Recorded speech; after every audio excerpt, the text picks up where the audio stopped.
Vamos a tocar hoy un pasaje muy conocido, los que habéis visto en Telegram. Se trata de la mujer pecadora que se encuentra en el capítulo 7 del Evangelio de Lucas.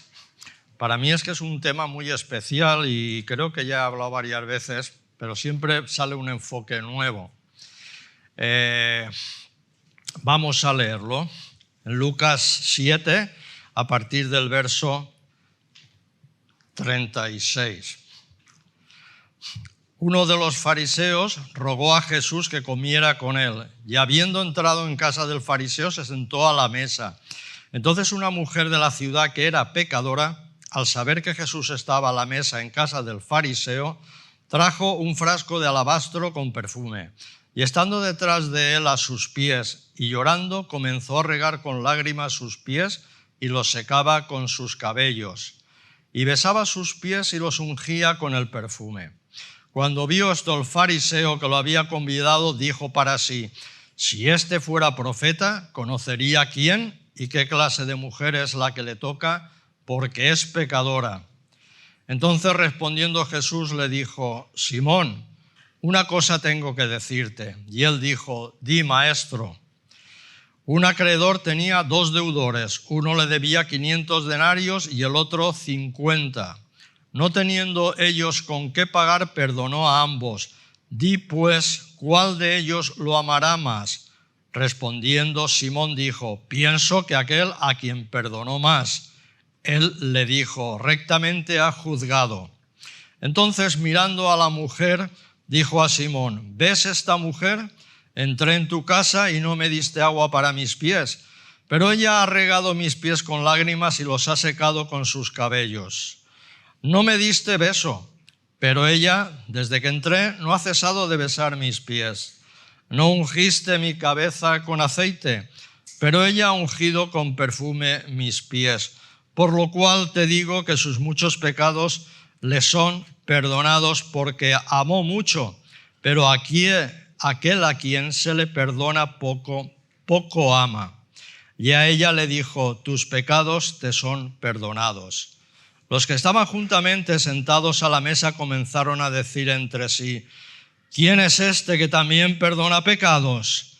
Pero él dijo a la mujer: tu fe te ha salvado, ve en paz. Como he dicho al principio, este es un pasaje súper conocido para los lectores habituales de la Biblia. Pero a pesar de todo eso y que lo hayamos leído tantas veces, yo con él hoy concretamente quisiera dejar algo que llegue a nuestra conciencia. Y cuando digo que llegue a nuestra conciencia es que tomemos conciencia de lo que está pasando, porque muchas veces no tomamos conciencia de lo que pasa. Y esto es muy fácil, porque hay que pararse a ver lo que sucede a nuestro alrededor. Como digo, quiero dejar algo que llegue a nuestra conciencia y sobre todo una cosa que mueva nuestros corazones al agradecimiento, porque sin agradecimiento no hay servicio a Dios. Sin servicio a Dios no hay amor a Dios ni al prójimo, porque es algo que se demuestra. El amor recibido de parte de Dios en el corazón del creyente tiene una manifestación, y una manifestación que es múltiple en todas sus facetas. Y una es la del agradecimiento a Dios, y de ahí se derivan todas las demás. Este relato de Lucas es único entre los 4 evangelios, y es que Lucas se preocupa mucho de la relación de los fariseos y de los publicanos como no se ocupa ningún otro evangelista. Él tiene una querencia especial por esta relación. Y por eso hay relatos que no se encuentran en los otros evangelios y este es uno de ellos. Bien, vamos a ver un poquito, pero muy brevemente, quiénes eran los fariseos, porque creo que esto ya es muy conocido. Pero de todas maneras voy a dar 3 líneas de quiénes eran los fariseos.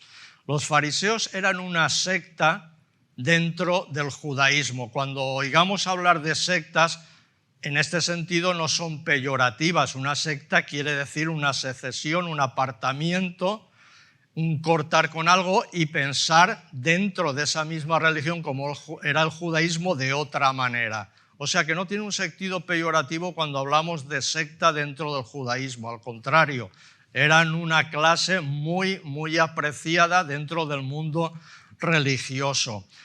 Esta gente se movía dentro del ámbito de la aplicación estricta y rigorista de la ley como no lo hacía nadie, y que la hacía moverse dentro de las 613 normas que tenía el judaísmo y como algo concreto las 39 acciones que no se podían realizar en un día de reposo, o sea, 39 acciones.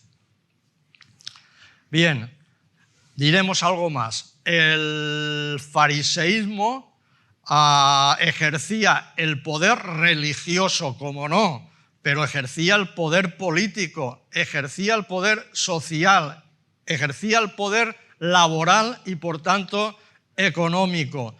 Y un control férreo a través de la sinagoga que no se escapaba a nadie de los ciudadanos pertenecientes a cada sinagoga. Y desde luego fueron de la máxima importancia en la crucifixión del Señor Jesucristo.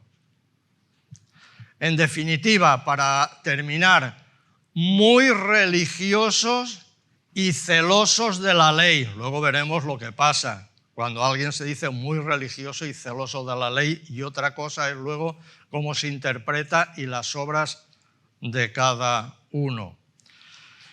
Bien, esto en cuanto a los fariseos. Ahora tengo una cosa que decir, y es que el problema es que el fariseísmo se ha introducido también en el corazón de la Iglesia. Y no ahora, no en el 2021, ya llevamos muchos años que se ha introducido también en el corazón de la Iglesia. Hay gente que se considera súper religiosa, pero sus actos no los conocemos tampoco, algunos sí. Y celosos de la ley, y por otro lado encontramos que no hacen frente, que no se responsabilizan de sus propias palabras. Pero Pablo los pone muy bien en Romanos cuando les está hablando a los judíos. Y Pablo dice en el capítulo 2 de la carta a los romanos, dice, ¿quién es el verdadero judío? Es decir, aquí, ¿quién es el verdadero religioso? Es lo que dice Pablo. Dice, el de la circuncisión exterior, no. Le dice, lo es el que lleva la circuncisión en el corazón, el que lleva la circuncisión en el corazón, la que realiza el Espíritu Santo y no el mandamiento escrito. Y hay mucha religiosidad en el mundo. A veces nos parece que no, pero hay mucha gente religiosa. Si contamos los millones de cristianos que hay en el mundo, pues saldría una cifra extraordinaria, Y es verdad también que hay mucha gente que pasa de Dios, y esto también lo podemos verificar con nuestros amigos, familiares, etcétera, etcétera. Pero pasa de Dios y además pasa de manera muy grave, diría yo, muy grave. Y bueno, como he dicho, hay gente muy religiosa también, que te pregunta, que indaga, que a ver qué me dices tú y tal, y que lo vemos desgraciadamente dentro de nuestros medios también, de nuestro ámbito, y es que hay gente que busca, y esto también lo digo por mí, no es que me excluyo yo de esto, hay gente que busca un Dios a su medida. Y esto he pensado un momento que la cosa creo que es así. Busca un Dios a su medida, no un Dios que nos dé la medida, sino un Dios a mi medida, que voy a fabricármelo yo conforme a nuestros intereses o a nuestras necesidades. Un Dios que le permita hacer lo que quiera, Es decir, vamos a ver hasta dónde me limita Dios, porque yo necesito, como se dice ahora mucho entre la gente joven, quiero mi espacio, quiero esto y quiero lo otro, con lo cual esto de las uniones y tal queda un poco diluido. Un Dios que le permita hacer lo que quiera, un Dios que le apruebe todo lo que él o ella quiere hacer o quiera hacer. Un Dios que le permita amortiguar su conciencia para no sentirse demasiado culpable. Pero un Dios que no sea un Dios que les pida o que no sea un Dios que te pide. Porque lo poco que Dios nos pide, y aquí quiero hacer énfasis, lo poco que Dios nos pide, no se lo damos, no se lo estamos dando, sino que nos damos a nosotros mismos lo que no nos conviene ni a nosotros, ni a nuestros padres, ni a nuestros hijos, ni a nuestras esposas, ni a nuestros maridos.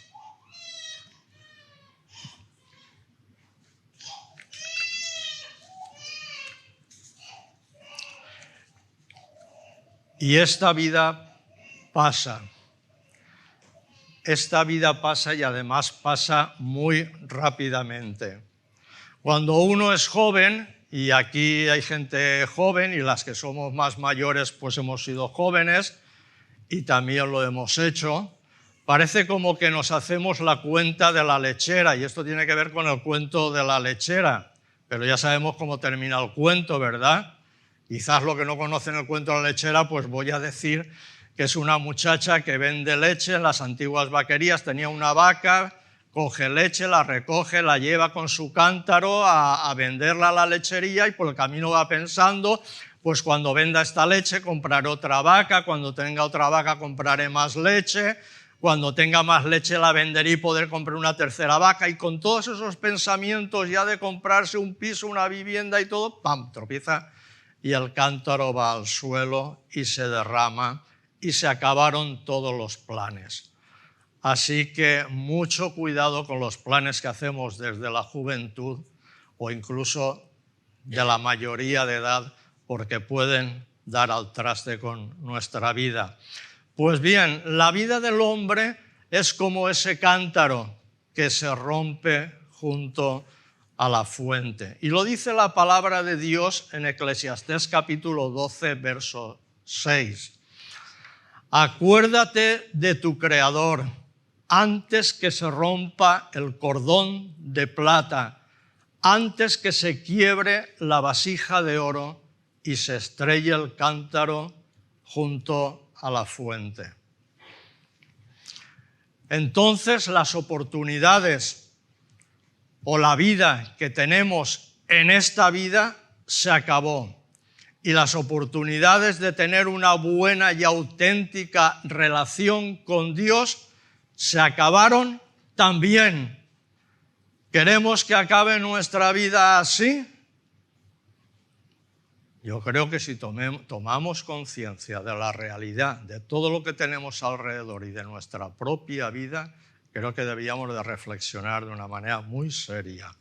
Pero bien, volvemos a los fariseos.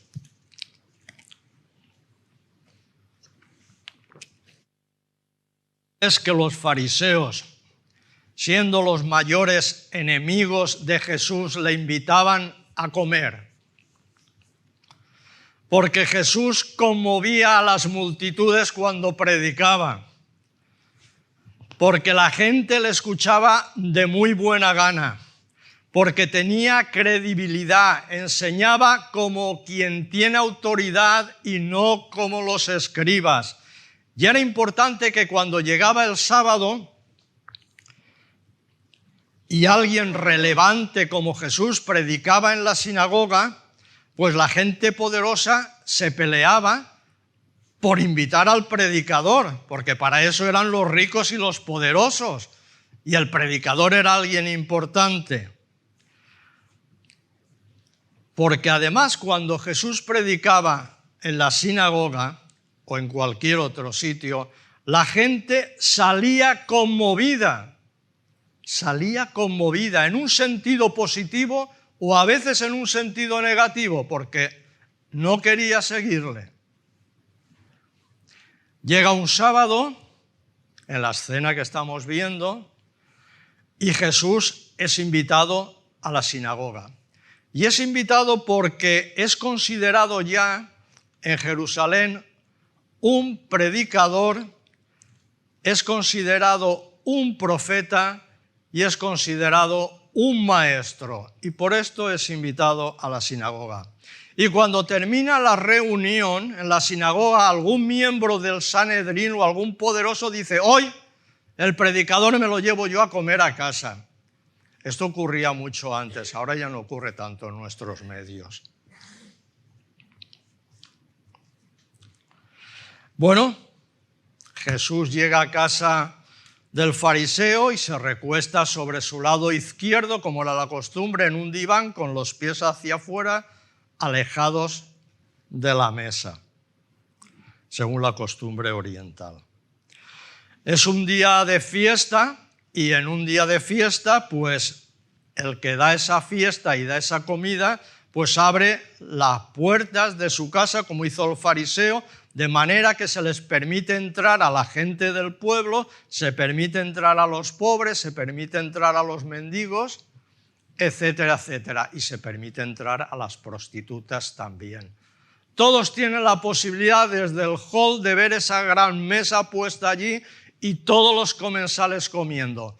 Y desde luego alguna cosita podía caerles a los más pobres que la recogerían para comer. No se podía tocar a los invitados, pero sí que se les podía hacer alguna pregunta de sentaditos en el suelo al que estaba comiendo: oye, esto, lo otro, y aquel, si quería, le podía contestar. Los fariseos, que se creían los justos, los limpios de corazón, que no eran como el publicano de la parábola. ¿Os acordáis de la parábola que está en este mismo evangelio en el capítulo 18? Donde aquel fariseo que está orando en el templo allí arriba tiene a un publicano unos escalones más para abajo y empieza a decirle: Señor, te doy gracias porque no soy como este publicano, que doy el diezmo, que ayuno, que hago las oraciones, etcétera, etcétera, etcétera. Pero iban a las casas de las viudas de noche a hacer todo lo que querían hacer por el poder que tenían, y las viudas calladas. Bien, entra ese día en su casa una mujer pecadora, según nos relata el evangelista Lucas. Una mujer pecadora. Y vamos a ver pecadora en qué sentido se traduce. El mejor sentido de lo que va aquí en Lucas es pecadora pública, pero lo voy a ampliar más. Pecadora pública, y en ese sentido es una persona dedicada al pecado. Ya no se trata solo de una mujer pública, sino de una mujer pública dedicada al pecado. Y aún más, se podía calificar no solo de una prostituta, sino que tenía una casa de prostitución. En definitiva, según la mejor traducción, que se dedica al negocio del pecado. Es decir, tenía un negocio establecido ya en la ciudad.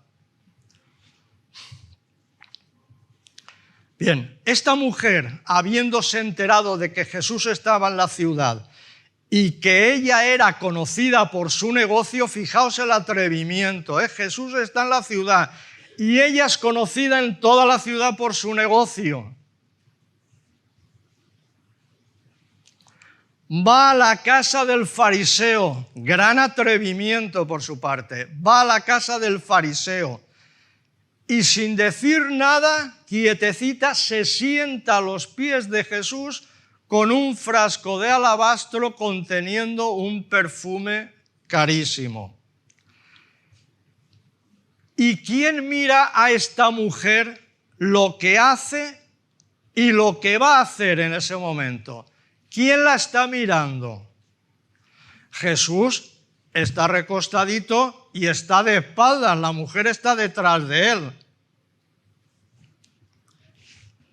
Pero la ve. Jesús la ve, la está viendo, y los que están enfrente no la están viendo. No ven lo que hay en su corazón, no lo quieren ver.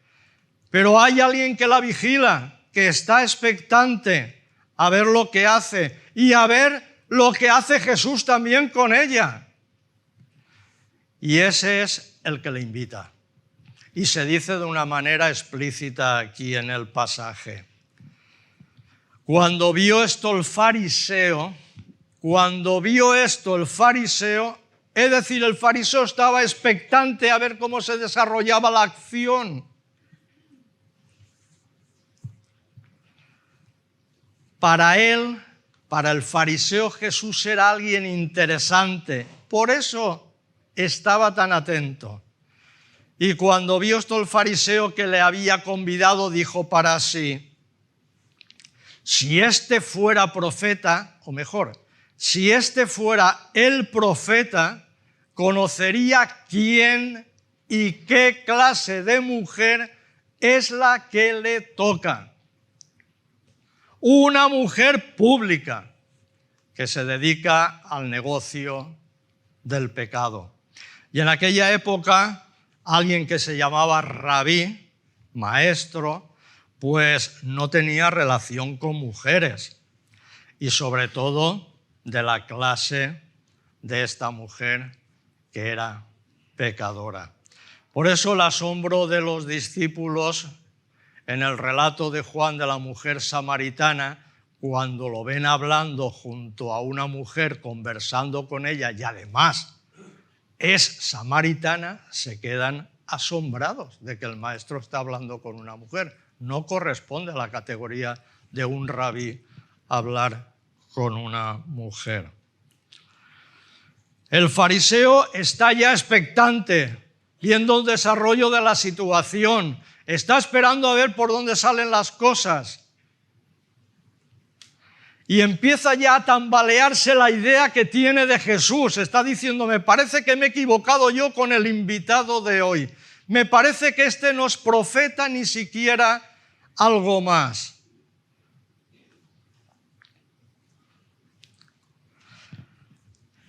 Porque si este fuera profeta, dice el fariseo, sabría quién y qué clase de mujer es la que le toca. Qué dos cosas, mis queridos amigos y hermanos, qué dos cosas más importantes. ¿Qué clase y quién es? Esto era lo importante, saber qué clase y quién era la que le toca. Eso es lo que mira el fariseísmo, esto es lo que ve la iglesia cuando entra alguien que no está de acuerdo con nuestra manera de pensar y de mirar y de ver. ¿Quién es y qué clase? Y mucho ojo con esta distinción que podemos hacer nosotros en demasiadas ocasiones. Los judíos daban gracias a Dios por muchas cosas, por muchas, y entre ellas por no haber nacido mujer. Por lo tanto, allí había un plus añadido todavía. ¿Quién es esta mujer? Y a Jesús, pregunto yo, ¿le importaría quién era esa mujer? Que ya lo sabía, por cierto. ¿Le importaría qué vida llevaba? ¿Le importaría cuál era su conducta? Pues hoy, como he dicho antes, en nuestros medios aún importa. Y no voy a contar una anécdota porque sería un poco largo, pero es auténtica. No la he vivido yo personalmente, pero la conozco muy bien. Flagrante, y es además acerca de una prostituta en una iglesia.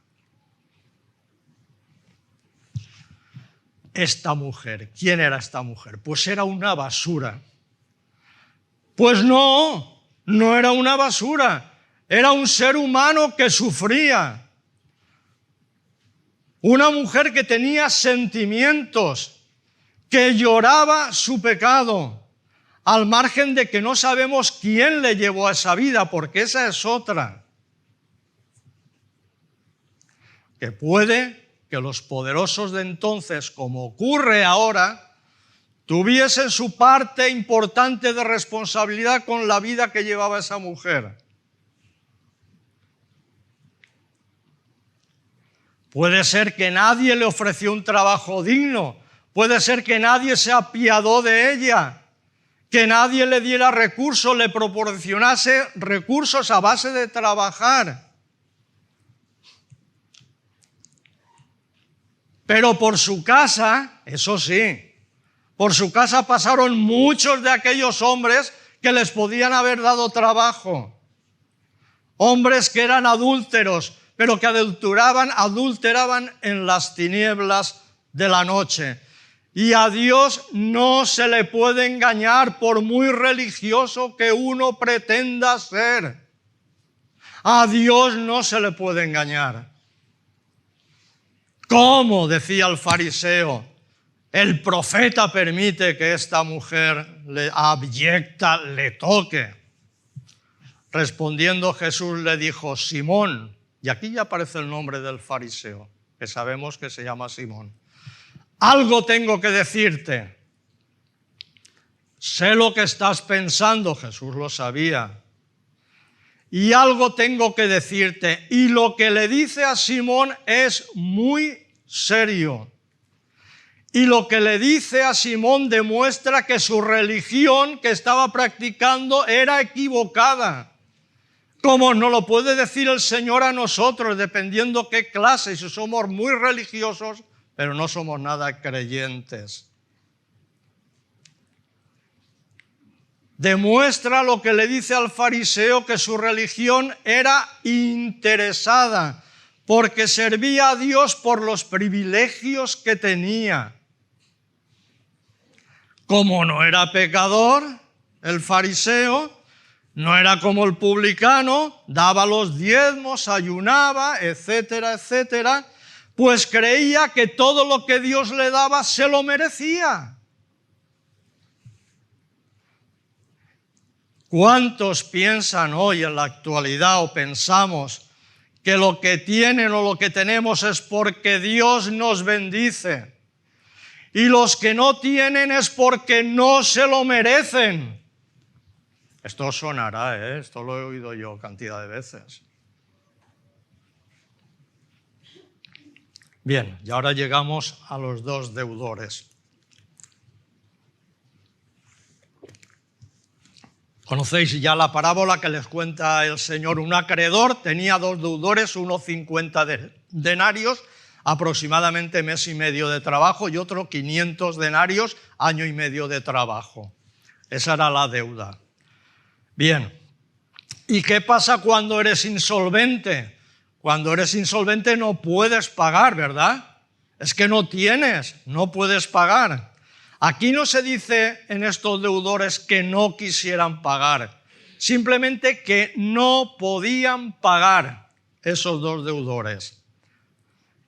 Perdonó a ambos el acreedor, por gracia, porque los amaba, porque les quería, les perdona. Y dice Jesús, Simón, ¿cuál crees que le amará más? Dice, pienso que aquel a quien perdonó más. Correcto, le dice el Señor, rectamente has juzgado. Y por primera vez Jesús se vuelve a la mujer que la tiene a sus espaldas y sin mirar a Simón el fariseo, habla esa mujer pero dirigido a Simón. Y le dice, ¿ves esta mujer? Mirándola a ella le dice, ¿ves a esta mujer? Y Simón podría haber dicho, pues claro que la veo, pues claro que la conozco, es conocidísima, está fichada por toda la ciudad y no digamos nada por todos los que estamos aquí sentados a la mesa. ¿ves a esta mujer?, le dice Jesús. Y Simón podía haber dicho, ¿cómo no la voy a ver si la tengo de frente desde que entró?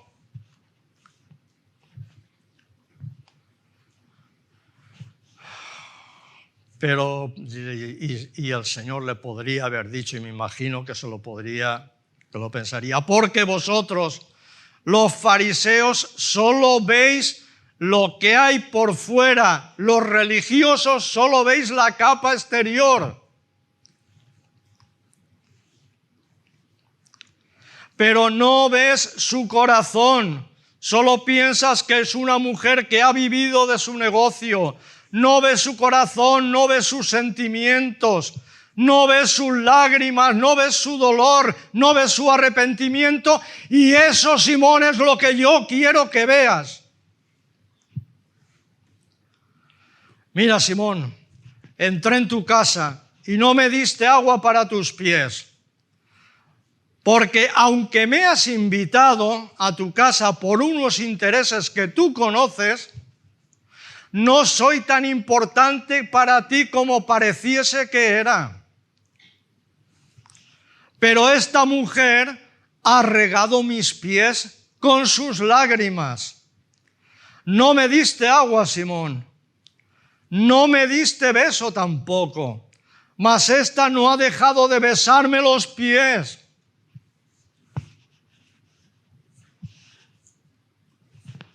No me ungiste siquiera con aceite mi cabeza. Es decir, Simón, desde que entré en tu casa, todo ha sido no, no, no y no. Y con esta mujer ha sido todo sí, sí, sí y sí. No me recibiste con el corazón, Simón. Esta mujer que no está en su casa, que el banquete no se celebra en su casa, que se está celebrando en tu casa, aunque no está en su casa, pero ha querido dar un testimonio público aquí en tu casa de cómo me ama y por qué me ama y también de cómo me estás considerando y me consideras tú. De cómo me ves y por qué no me amas, Simón. Así que el Señor Jesús le dice, por lo cual te digo que sus muchos pecados le son perdonados porque amó mucho. Pero aquel a quien se le perdona poco, pues poco ama. Y quiero dar alguna traducción para que el sentido sea más amplio y creo que más lo mejora mucho. Otra traducción. Te aseguro que si da tales muestras de amor es que le han sido perdonados sus muchos pecados. Otra traducción. Si da tales muestras de amor es porque está muy agradecida. Y ni en hebreo ni en arameo, que es la lengua que hablaba Jesús, hay un término para expresar agradecimiento. Por tanto, se traduce en griego por agapá. Y ese es el término griego que se emplea para amor. Y es un término que tiene que ver con el amor que Dios tiene una persona, cuando ha sido salvada. Tiene que ver con ese amor. Y tiene que ver también con el amor que Dios derrama en el corazón de una persona cuando le recibe. Y hay que traducirlo en este sentido. Este amor tiene un gran matiz de agradecimiento y eso es lo que yo quiero dejar aquí en esta mañana. El agradecimiento de alguien que ha recibido al Señor Jesucristo en su corazón y que se tiene que manifestar. Porque Dios no nos pide tanto, como he dicho al principio, pero lo poco que nos piden no se lo damos y nos damos a nosotros mismos lo que queremos.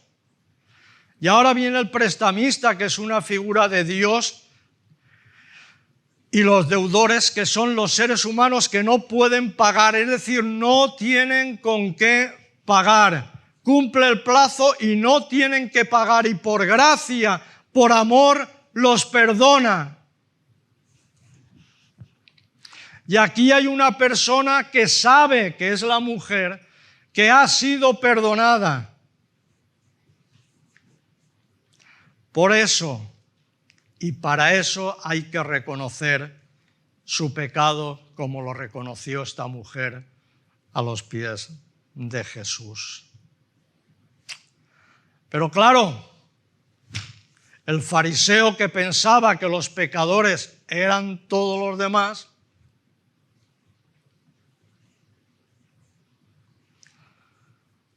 el fariseo que pensaban que los pecadores eran los otros, pues Jesús ha venido a colocar a los que estaban descolocados y puestos en un sitio injusto. A esos los ha venido a colocar en el sitio que les corresponde. Ha venido a dar derecho a los que no tienen derecho, a ser la herencia de los desheredados, a ser la riqueza de los pobres, a ser el amparo de los que están desamparados y a ser el defensor de los que están indefensos. Y esa es la esencia del Evangelio. Ahora, si pensamos como el fariseo, ¿qué me tiene que perdonar Dios a mí? ¿Qué me tiene que perdonar? ¿Qué agradecimiento le tengo que dar yo a Dios?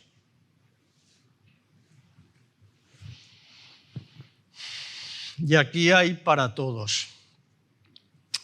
Para los que decimos que ya somos creyentes y para los que no tienen a Dios en su corazón, aunque lo deseen. Los que somos creyentes, que decimos que Dios nos ha perdonado en la persona de su Hijo Jesucristo, que Él ha cargado con todo nuestro pecado y lo ha llevado a la cruz del Calvario, que nos ha reconciliado con Él, que nos ha justificado delante del Padre, que nos ha dado una nueva relación con Él y la vida eterna. Pero a lo mejor no. A lo mejor no nos ha dado todo eso. Y pensamos que no tenemos que ponernos en ningún momento a los pies de Jesús. Que no tenemos que ponernos a llorar nuestro pecado y nuestros errores. Que no tenemos que ungir sus pies con nuestras lágrimas. Porque al fin y al cabo, ¿qué nos ha perdonado Jesús? ¿Qué nos ha perdonado Jesús?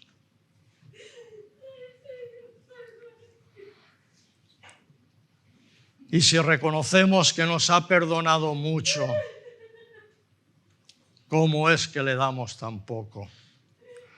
Y eso, mis queridos hermanos, es la muerte de la Iglesia.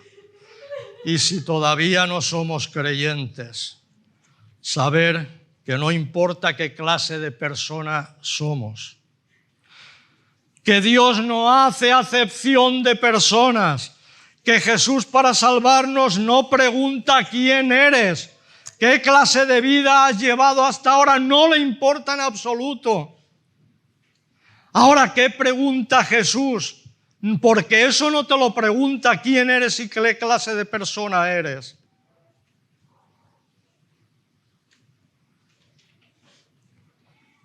¿Sabes qué pregunta Jesús? ¿Sabéis lo que pregunta Jesús? Pues lo tenemos en los evangelios cuando el ciego de Jericó se acerca gritando: Jesús, hijo de David, ten misericordia de mí. ¿Sabéis lo que dice Jesús? ¿Tú quién eres? ¿Qué clase de persona eres? No. Dice: ¿qué quieres que te haga? ¿Qué quieres que te haga? Esa es la pregunta que hoy en esta mañana te está haciendo Jesús a ti. Y a mí me la hace también, y va directa al corazón. Dice el ciego: Señor, que reciba la vista. Y Jesús le dice: recíbela, tu fe te ha salvado. Y a ella le dice literalmente, tus pecados han sido perdonados. Está claro, hay un pecado y ella al sentirse pecadora llora. La mujer llora y llora de alegría, llora de arrepentimiento, llora de gozo. Porque se ha producido un cambio en su vida, porque allí hay un Jesús que la conoce perfectamente y que conoce su vida y que está dispuesto a perdonarla. ¿Quién es este? Dicen los judíos, los fariseos, que también perdona pecados. Pues Dios, nada más y nada menos que es Dios el que perdona pecados. Porque Jesús aunque era completamente hombre, también era Dios. Y eso le iba a costar la muerte en la cruz del Calvario. Y como iba a morir por los demás, por eso podía perdonar pecados, porque solo Él iba a morir por ti y por mí. Por eso tiene el derecho de perdonar tu pecado y el mío. Y ella, lo importante, ¿sabéis qué es? Que ella creía que Dios es poderoso para perdonar todos sus pecados. Que ella sabía que Él creía en su arrepentimiento. Quizá tú no creas que Él cree en tu arrepentimiento, pero sí cree en todo tu arrepentimiento. Y hay una deuda con Dios que tenemos todos, y lo pongo en mayúsculo, subrayado y en negrita, y como queráis. Hay una deuda que tenemos todos con Dios, que está pagada gratuitamente también por todos, en mayúscula y en negrita. Pero la aplicación de este perdón y la cancelación de esta deuda está en tus manos. Y la única condición es el arrepentimiento y la fe que movió a esta mujer. Dos condiciones, arrepentimiento y fe, fueron las que movieron a esta mujer. Si crees que eres pecador, si estás arrepentido de tu pecado y has tomado conciencia de lo que te rodea y de lo que eres tú y de la necesidad que tienes de un Salvador y de un perdón y de una vida nueva, necesitas a Dios en tu vida. Y te voy a decir una cosa, Él te está esperando con los brazos abiertos. Que Dios bendiga su palabra en nuestros corazones para su honra y su gloria. Amén.